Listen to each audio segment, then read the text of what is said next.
the TTIP of the spear. Selling Europe's trade agreement with America as strategic as problems. It is becoming hard to remember a time when Europe was not in crisis. The European Union doused the Greek fire, though the embers still glow, only to be confronted with flows of refugees it could not manage. Relations with Russia, already gravely wounded by the invasion of Ukraine, are now further complicated by the Kremlin's deployment in Syria. And Britain's long-dormant renegotiation of the terms of its EU membership is about to blow up into a high-stakes affair that could end in Brexit. So Europe's leaders thought when they gave the European Commission a mandate to negotiate the Transatlantic Trade and Investment Partnership (TTIP) with America in 2013, the EU could do with a jolt of growth, and America is a natural partner. There should have been no rows about cheap goods undermining European workers. Yet TTIP has run into a wall of opposition. Polls show majorities oppose it in several countries. Local authorities across Europe have meaninglessly declared themselves TTIP-free zones.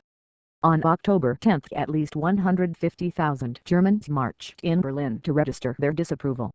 TTIP is not your grandparents' trade deal.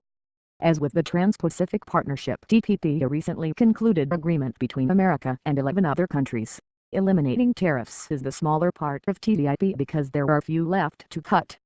Modeling is hard, but the European Commission reckons slashing non-tariff barriers would account for 4/5 of the 0.5% boost to European GDP that an ambitious deal could bring by 2027.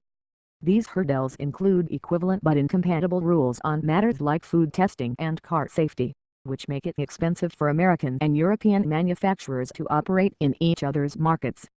TTIP's opponent such regulatory cooperation is a trap that will force chlorine-soaked chickens down European throats and fracking pumps onto their land. Dealing with such complaints, size a Eurocrat, is like fighting Russian propaganda. But discard the myths and you are left with an awkward truth. New generation deals like TTIP that focus on rules rather than tariffs are vulnerable to citizens' suspicions of a concealed takeover by corporations bent on destroying jobs and welfare rights. Such worries have already forced the EU's Trade Commissioner, Cecilia Malmström, into a partial retreat on a measure of TTIP that lets firms sue governments. Moreover, the deal's fuzzy nature makes credible economic forecasts hard. Opposition has been fiercest in Germany and Austria, two countries with strong social systems and low rates of unemployment, lots to lose and not so much to gain, critics would say. So now TTIP's supporters are emphasizing two related strategic arguments. First, TTIP will cement the alliance between the world's great democratic powers at an unstable time. Some speak of an economic NATO. Second, establishing common, or mutually recognized, standards in the world's two largest consumer markets will oblige the rest of the world to follow suit, even on such matters as labor and human rights. And if Europe and America account for a declining share of global economic output, all the more reason to establish the rules of the road today.